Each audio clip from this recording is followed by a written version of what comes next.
Trend మారినా friend మారడో. మామా trend మారుతూనే ఉంది, నువ్వే మారడంలే. బాత్రూమ్ లో అంత కంఫర్ట్ ఉంది పేజీ నాకు, అందుకు 2025 లో కూడా ఏంది మామా ఇట్టా? బయట చూడిపో మామా, ఆన్లైన్ బిజినెస్ చేసుకుంటా కోటీశ్వర్లు అయిపోయినారు మీ ఫ్రెండ్స్.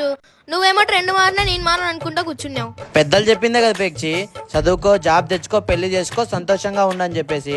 ఇప్పుడు జాబ్ కాదు మామ, ట్రెండ్. Business trend. బిజినెస్ చేస్తేనే నువ్వు పైకి వస్తావు. 1950లో ప్లాస్టిక్, 1960లో ఆయిల్, 1970లో ఆటోమొబైల్, 1980లో కంప్యూటర్, 1990లో టెలికమ్యూనికేషన్, 2000లో ఇన్ఫర్మేషన్ టెక్నాలజీ, 2010లో network marketing, true e commerce. దాన్ని జనాలను దూరిపిచ్చేది, ఈరికిచ్చేది, ఇంటింటి పోయి అమ్మేది అని చెప్పి ఎగతాళి చేసినారు. ఇప్పుడు కోట్ల సంపాదిస్తున్నారు వాళ్ళు. ఇప్పుడు ట్రెండ్ ఏందో తెలుసా? Direct selling.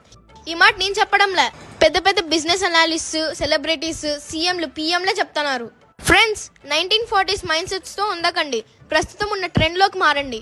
మీరు ఈ బిజినెస్ ని స్టార్ట్ చేస్తే మీకు సపోర్ట్ ఇస్తూ, మీ డ్రీమ్స్ ని ఫుల్ఫిల్ చేస్తూ, మీకు డబ్బులు తెప్పిస్తూ, మీ చేయిని పట్టుకొని నడిపిస్తూ ఒక ఎక్స్పీరియన్స్ పర్సన్ మీ పక్కనే ఉంటాడు. జీవితంలో ఏదో ఒకటి నమ్మాల